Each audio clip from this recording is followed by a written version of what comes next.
All right. Good morning, everybody. Hey, Betty. It's good to see your Hey, face on this Friday morning. How are same to you? you. Happy it's Friday, as always. Happy it's Friday. That's right. It's Friday. TGIF. Well, welcome everybody in the audience. Thanks so much for another Compliance Capers. We are going to be diving into another OIG work plan report that has been completed. So, our first session of the month, we talked about the background of the OIG work plan. Last week, we ended up talking about something near and dear to both of us, psychotherapy services. And today, I really wanted to talk about ophthalmology.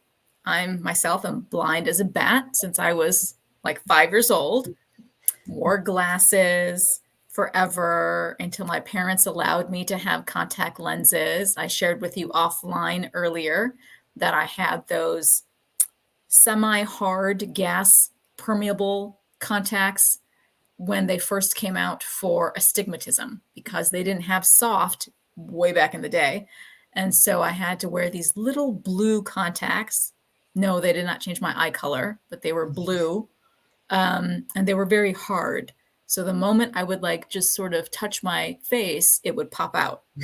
So I would lose many a gas permeable lens throughout high school. And then I could advance to the toric lenses that finally came out. But anyway, so ophthalmology is near and dear to me for sure, from a personal standpoint, because I see the ophthalmologist all the time, fix the prescription that I need, especially now with aging eyes. So contacts and readers, it's a mess. Yeah. But Well, yeah, I was going to say, I have the soft ones, but I wasn't any better. Now I do those daily ones, so I don't have yeah. to mess with the whole cleaning and doing and all that junk. Mm-hmm. But when I was first when I always was putting them in backwards, and so you get Yes. in, and then you're Out. sitting, Right. you're starting to walk away, and all of a sudden your eyes are just watering, and you feel like I'm like, what is that? So yeah, that's where I had a problem. Is like I always would put them in backwards.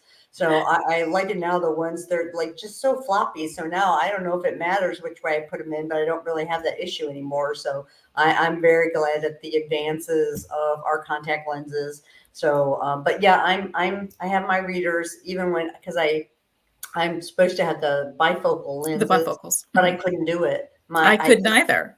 So now I have nearsighted in one eye and farsighted in the other eye. So actually, my lenses Same. are two different prescriptions. Yep. And so it takes your brain, when I first got them, Mm-hmm. is that some people can't do it because their brain has trouble adjusting to like, hey, what's going on? But, it took me, I don't know, a couple days and my brain like clicked into it. And now it's perfectly fine. I don't even realize it's two different ones. So sometimes I'll like do this if I need to see something that's closer up, or That's this if I right. need to see, because my things are two different prescriptions. So I'll like close one eye over the other if I'm trying to look at something close or far, or wear my granny glasses over top over top of my contact lenses. People, the struggle is real for It us. is. Okay. That's what we're trying to say. We struggle. And especially in the work we do, we read massive volumes of Oh yeah. documents, and Oh so yeah. we just get blinder day by Yeah. day, sadly. So we love our ophthalmologists. We love that they help us however they can, because we do have aging eyes and so many multiple issues in both of our eyes. I totally agree. Yeah. And we have, workarounds, like you said, for how we do things. I know I have plenty of workarounds that I have to do. And now with computers, I definitely can't Uh, see with just my contacts. I just can't. No yeah. matter how much they've tried to tweak my prescription, I'm like, I can't. Yeah. And I can't put my hard old grandma specs on because I can't see that particular prescription is different than my contacts, right? Yeah. So anyway, we digress, but at least it's similar. It's on topic to Yeah. our ophthalmology. This particular OIG report is different than the one we talked about last week, not only in specialty, but in terms of last week's conversation was national. It was across the board for psychotherapy claims that the OIG was looking at. This report that we wanted to talk about, again, the full report is not going to be closed until sometime in 2024, because again, there are multiple reports that are embedded within this OIG project, which is coming from, of course, like we stated the first week, from the Office of Audit Services. That's the particular department that's in charge of reviewing this one. So, of course, this is coming from your state, near and dear to you. Great This state was of Florida. Great state of Florida, a particular practice there, and all of their claims and documentation that was reviewed. So, let me put up a link here for the audience so you guys can pull this up at your leisure and take a look. But in general, this is for that report. I don't think I talked about it last week, but I'm going to give you the report number is A-09-19-03025 for an ophthalmology clinic in Florida, audit of Medicare payments for eye injections of Avastin, Eylea, and Lucentis. So, this report, again, is as comprehensive as the one we talked about before. It's not as lengthy, but the information is still pertinent and applicable to practices like this. I know I've audited many in my career for these specific types of, wet eye macular degeneration types of conditions for patient populations, right? Very specific conditions. And, these types of practices, have a certain way of seeing their patients between visits, from service visit to service visit, right? Their conditions are degenerating constantly, and so they need to take a look at both eyes. So when I'm looking as an auditor, I understand when practices are documenting that they need to see the patient for the right eye as well, right? To make sure that the disease has not progressed into that eye, even if the injection happens to be for the left eye, where it is definitely evident to the ophthalmologist that the condition is happening right now, and this is why we need to treat them at this point in time with a injection.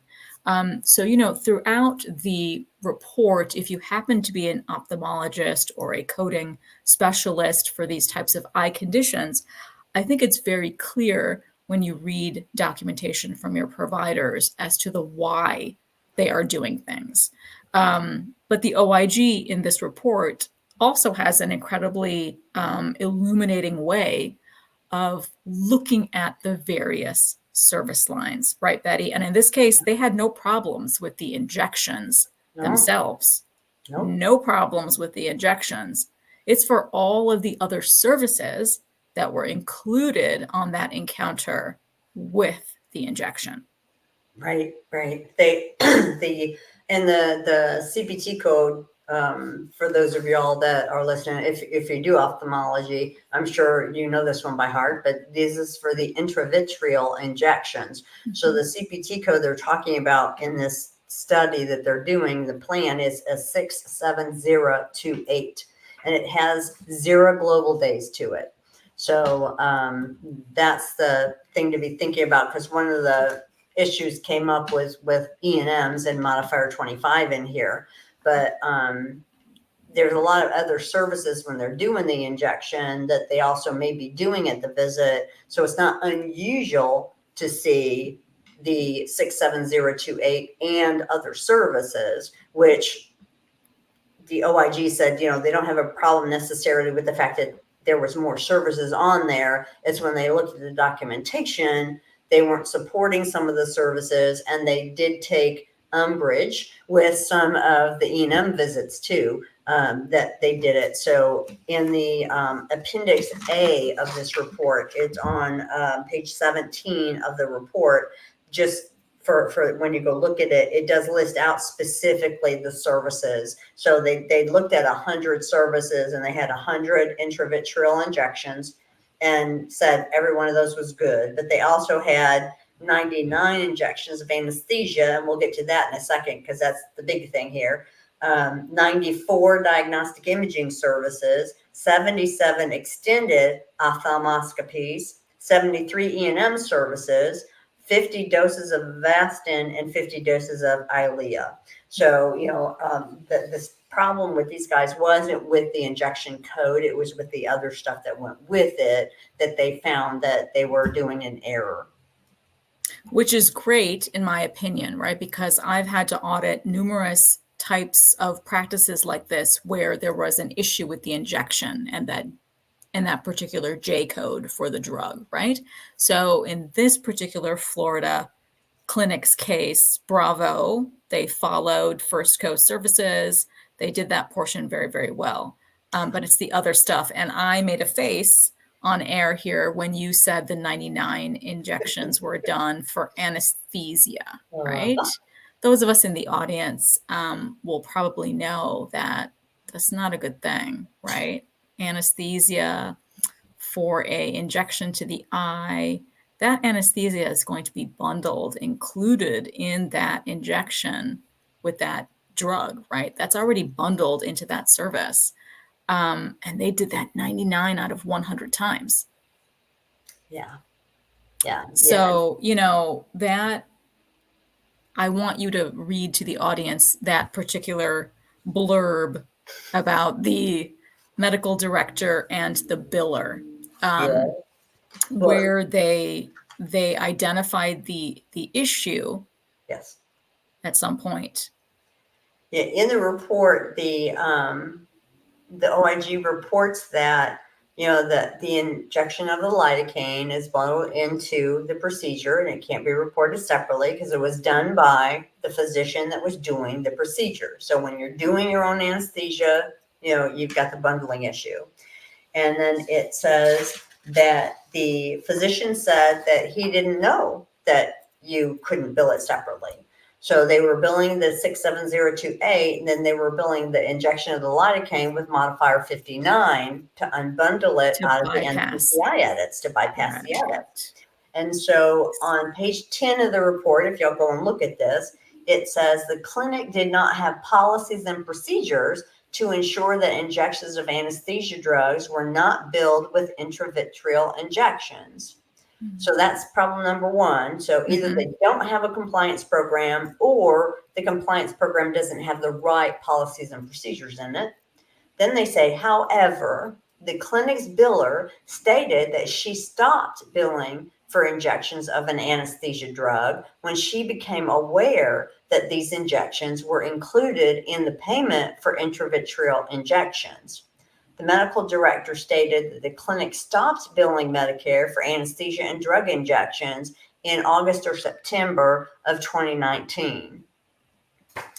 Which begs a whole nother question, right, Sonal? Right. Oh my goodness, Betty. Wow. So, two different points that we want to make here. So, like we had said in another compliance capers, perhaps it was the one in January, I can't recall. We've done this so many times now, happily. The OIG will investigate, right? Their team of people can come and interview the practice. And they clearly put in black and white here that biller was interviewed. And you said it was a she, made her statement, right? And wow. And then secondly, they only identified it, the biller only identified it in August or September of 2019. So, yeah, that is a problem. That is a problem because what happens to everything that was done beforehand, right? Before that date, wow. So Yeah, what? my alarm bells when I was reading that, I was just like, oh no, oh no, as you look at it. And the thing that came to my mind, one, I it bypassed me about the interview thing, and I'm glad you brought that up because that's very true. They can talk to anybody. Now, Anybody? and sometimes people don't, just like that last one we did where they had the questionnaire, right? That's They can right. do things like They that. can do that. Yep. But what went off in my head was, okay, so did they not self-disclose this? So you Right. know that you didn't get paid right, and you know you've been overbilling, and you stopped it, which is great. We appreciate that. But does that mean you just get to keep all that money you didn't deserve? They should have self-disclosed with an attorney's With help. an attorney. I mean, This makes me sweat. Having this conversation makes me sweat. Like it gives me stress, right? Like because we don't know. yeah, But with that little sentence that she made, people like you and I, our spidey senses go up like, oh my goodness, well, what happened to all of that from the past? Because we know this is a established ophthalmology right. clinic Yep, that we actually could glean from the report, which yep, means what happened before August or September of 2019. And that's why I'm sweating. Like, there's yeah, that self-disclosure stuff that this yeah, report does go into, that you have to self-disclose and you have to do this within these many days, and the yeah, OIG can look at you for these 6 years, et cetera, et cetera. But like you stated, you have to do a self-disclosure yeah. with a trusted healthcare attorney. Please, we do not ever advise that you can just do this No, on your own, cowboy style, because you could inadvertently do a lot more damage to yep, yourself, yep. right? You need that attorney to help you do things in your best interest. Yeah, I'm sure that biller didn't think anything of the statement she made when she was I talking to know. them. You I know what I know. mean? Right. Probably. And Yeah. when they did come across it and stop it, they probably never thought anything about that either. Nobody ever took that step in their mind to say, so I'm thinking when I'm looking at this, not only the OIG is doing this report on them, but that's not going to be the end of it That's not the because end of it. now they're Right. going to come back about all of those injections that they got paid for the lidocaine that they did not Hmm. deserve. That's right. I'm supposing that that's going to be going back to them too. So it but once again, audits people. If a consultant had done an audit on that practice, they would have picked that up at the very first thing. And so it would have been stopped a long, long time ago and wouldn't have been kept going on. Somebody would have caught that Exactly. and told them, hey, you're not supposed to be doing this, and That's would have right. suggested at the time, like when I find things like that, and I had to for one client where I found such a pattern that I did have to say, we need to contact a health attorney because we ended up having to do a 5-year look back because of what, you know, Mhm. they were doing. But it's better that you find it out, you say Absolutely. it, you Yes. fess up Yes. before they find it and come after you, because then it's different. Then you're getting a whole lot in attorneys and consultants and everything else involved. Whereas if you cut it off and do, oh, we're really sorry, we didn't know, then it's like an abuse. You didn't know. It's not Mhm. a fraud thing that they're coming Right. after you for, that you really should have known this. And this is Mhm. intentional because, these are facts. These are things that are in there. You bypass it with the modifier 59. It didn't happen on accident. You had to put that on there for it to go. So, Exactly. you know, Exactly. And we aren't privileged to the rest of the details of what the biller talked about, right? Because as a exactly. biller, you know what that modifier does to claims. Like, she knew exactly what it does to just push it through. So Or she should have known. she should have known. Regardless, it's just a shame, Yeah. right? That you and I can see so much more, and this practice probably, yeah, has a lot more that it's going to be looked at Yeah. closely Yeah, I in think in the so. future. But yeah, but in terms of, other types of practices and this type of space, right? And like I alluded to earlier about, we do have two eyes, right? And so when you want to try and distinguish something as being separate and significant, right? Let's move on to the other big bad boy modifier, Yeah. 25. That's Yeah. also involved in this situation, in this report. You know, this is where something I would want to probably advise the provider to try and appeal, right? Because if documentation is saying, I'm going to be looking at the other eye, to see if it's atrophying, right? And that would be considered to be something separate and significant, right? In addition to that injection on the other eye. Yep. For either that extended ophthalmological examination or just the general eye E&M code, right? That would be warranted. But as you read through the report, it does say time and time again from the medical reviewer on the OIG side, they just didn't see that that would be necessary, that other exams would, show that nothing is going on with that right eyeball, etc. So when I read that, I was like, I wonder, because again, we don't have access to the actual documentation here. But in general, when ophthalmologists are looking at the other eye, it's simply to see if the disease has progressed, because that particular condition does have a way of progressing into both eyes.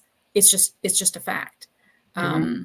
So I thought that would be a great part where, and perhaps they do talk about it, that they agreed with everything the OIG said, but they would be taking certain claims to appeal, Yes. right? As that attorney says at the very end page of the report, that they agree, which I was very happy with. They agreed with everything that the OIG came back and said, except they will appeal on a few things. And so Yeah. hopefully those are the particular cases where they will make an appeal that, hey, I did need to take a look at that other eye, and make sure that it's in a safe situation. We don't need to progress treatment, etc. Right? Yeah. Or start treatment, excuse me, right? Yeah. So, Yeah, I thought that was weird when they got to the section in the report for the yeah. evaluation management, which in the report starts on page 10. Yeah. And they go through showing the billing pattern and things like that with the Hmm. left eye, right eye thing that we were talking about. But on Hmm. page 12, it says that for 21 of the 57 E&M services, the independent medical review contractor determined that the E&M services were for the purpose of deciding to treat the beneficiary's other eye with an intravitreal injection on a future date. And their claim was that for those E&M services, that is bundled into the service that they do at a future date. And that's definitely the ones I'm assuming that they're going to appeal, because I don't know how they could support that. Yeah, You know, exactly. See, that gives us pause. Exactly. It didn't read right. yeah. I just didn't understand what they were trying to get at. Which just goes to show you, as we were saying, just because the OIG reviewers do it, they're not perfect either. They're None of not us perfect. are, Right. right? Right. Right. So maybe they were making a point here, and really maybe they thought they had some kind of angle on it. I don't know. But, Hmm. the provider said, and then the medical director from the clinic in their conversation back with them said expressly, he stated most of his patients have diseases in both eyes, and that an examination in both eyes is warranted for patients with Exactly. macular degeneration. And he checks the other eye to Yes. ensure that the disease either isn't developing or has not developed. So Right. either isn't starting or hasn't gotten worse. Exactly. So they're kind of saying, well, but we really need to do that. It's kind of negligent if you think about it, right? To just Hmm. ignore the other side. Exactly. So, and so they were like, okay, we disagree. Hmm. So just because the OIG finds something, or just because a RAC auditor, or Yeah. the SMRC, just because you get results from somebody and they're saying that you're wrong, Hmm. make sure somebody else is checking that stuff, because they're not always right either. So, and when Absolutely. you find things like that, I say wholeheartedly appeal those decisions. So that I think is a good point that, in a lot of these things, because they're not focused on one practice, the nationwide things, they're kind of Mhm. like generalities where you don't really Right. see what happens because they're talking about massive amounts of claims that they're looking at. Whereas with this one, it's on a specific issue and it's relating to just that clinic. So you can kind of see a little bit more of the story, like what the biller said and what, that kind of Exactly. stuff. So I think that's an interesting point out of this report too, is if you don't agree, that doesn't mean that's the end of it. That's right. You have the right to appeal still. Absolutely. Absolutely. That's a great point that just because the OIG's reviewers have come back and disagreed with things or don't see things from the ophthalmologist point of view, the actual MD, right, who understands much better the disease process. I know I've seen documentation very loud and clear state that that is the rationale why they are looking at the ipsilateral eye, is to Yep. make sure there's no disease there, right? Because they know the condition itself is going to progress further and further, and that does include the other eye, right? So you have to make sure and not be negligent. I agree with your terminology there. That's spot on. Yep. If you just continue ignoring that eye because you're afraid of what the OIG will come back and say to you, like that's not good medicine either, right? Like, Exactly. Yeah. right. Yeah.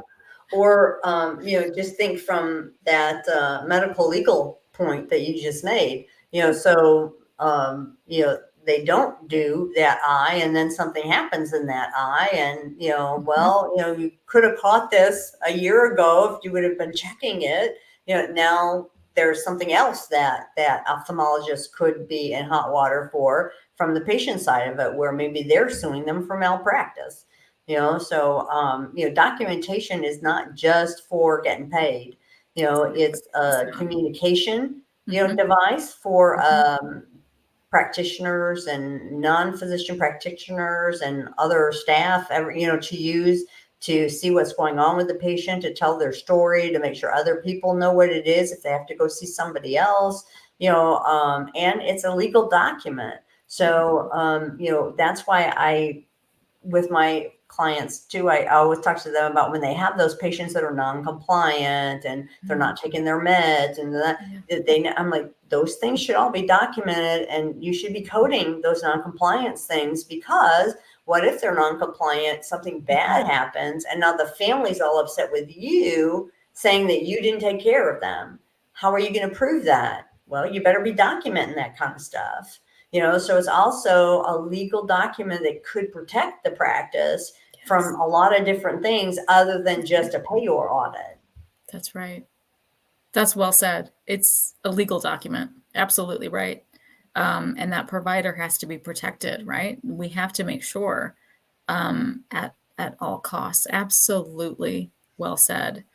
Um, what other findings did we want to talk about this particular clinic? I know that other extended ophthalmoscopy also was similar, again, because it was utilized in the opposite eye, and they continued to deny it again, that another diagnostic service could show similar results, etc. That was the rationale from Yeah. their reviewer. Yeah. Um, but Yeah. again, we don't know what those other diagnostic services were because they only outlined this handful of CPT codes and none of them included another diagnostic No, procedure. no. And So in I'm not fact, really they sure don't even what they put were alluding CPT to. codes.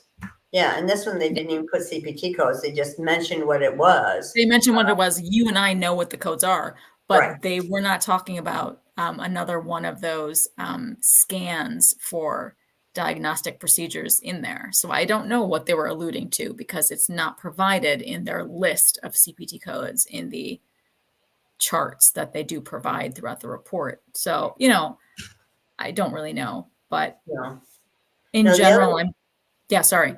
sorry, I was going to say, there's just, the other thing I thought, um, was interesting is they kept going back to the fact that they just flat out told them they don't have policies and procedures. So I mean, they just were clean about everything. They came clean about Yeah. everything they were Yeah. doing. So there was no, attempt to dodge anything or hide anything. They were just No. like, we didn't know and we didn't Right. know, which is why I think they didn't have a compliance program, because they Agree. probably didn't know that either. When you look at the report, it also talks about in the Appendix A on the audit scope on page 17, that they didn't review the clinic's overall internal control structure. So they're saying, we're just looking at the Wow. records. We limited our review to the records and then their internal control having to do with that. Like, well, why were you billing this with everything? Well, we didn't know. Well, do you have policies about that? No. So they didn't kind of make it any bigger than it was. They just concentrated on, the things related to what they said. And I think part of that is because they were so forthcoming. It wasn't like they were combative or they were nasty or they were mean. This wasn't, like something that was very adversarial. And so they were just like, we're just going to limit it to this stuff right here, and we'll be good. But yet they said, that they need to make sure that the clinic officials and the clinic billers have an understanding, of what's needed in having these written policies and procedures and things like that. And so, in looking at the thing we were talking about, the audit was from records from 2019 to 2021, Okay. which included fieldwork performed at the clinic. So they went actually did it at the clinic site. At the clinic in Florida. Wow. Okay. Maybe that On-site visit. maybe that was somebody on the East Coast upper, like in the middle of winter, were just like, yeah, Florida might not sound too This bad is when a you were good time to on-site. go to Florida. Right. I'm happy to go. But I think those are the big takeaways with that, with the compliance program and looking at things. And I thought also it was interesting in this one, they did give the attorney's letter. They did show that the Yeah. attorney for So the good. center did say, yeah, we agree. We didn't know these things. We're doing them now. We're going to put it in place, but we're going to appeal some of these. So Exactly. it was all, a very nice, smooth kind of process going Love it. on. But they had an attorney involved, which, obviously is something you definitely want to do if the OIG is Definitely. kind of, Please. coming up Please. to your office and saying, hey. Exactly. Please. Please. Yes.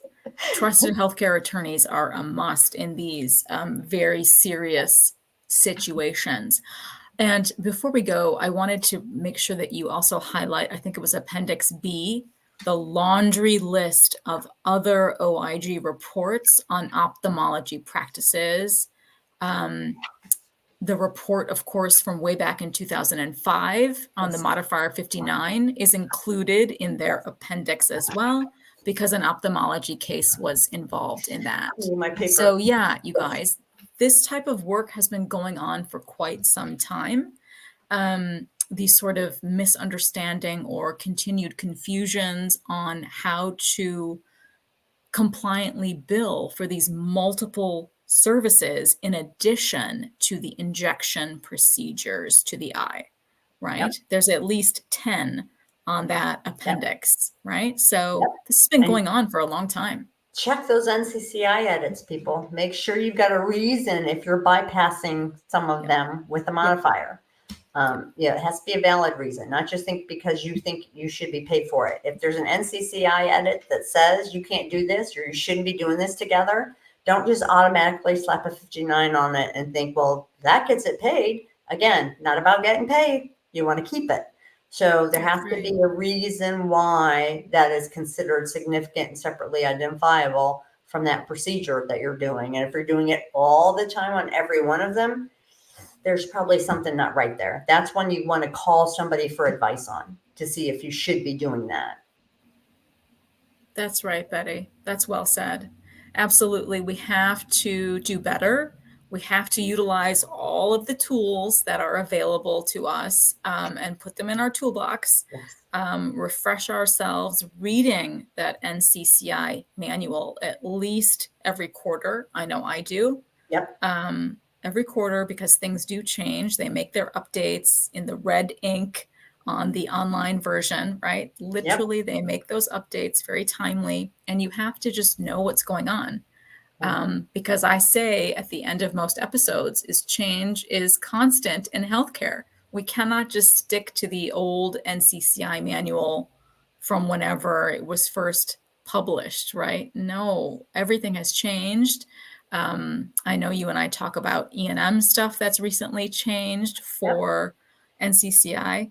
Yep. So it's just good to include this item as well, this OIG work plan report, especially if you are in the ophthalmology space as a specialist. Obviously, if you are a biller, a coder, an auditor, these are really, really good reports that you can take to your own practices to make sure that you're doing things compliantly and improve and stay compliant, and definitely develop your own compliance program. Please, we implore you. You should have one. And you should be self-auditing from month to month. Take a look under the hood from time to time and see what you're sending out the door and make sure it's compliant. It's great advice, Sona. Yeah. So thanks so much, my friend. I hope everybody today enjoyed our session on this new report on ophthalmology specific to this one clinic in the state of Florida. And I look forward to the other reports that should be coming out sometime here in 2024 to conclude their overall look at these particular eye injections. Yeah. So, yeah. Thank you so much, my friend. And I will see you once again next week for our next Compliance Capers. Yes. Bye, y'all. Thanks. Bye.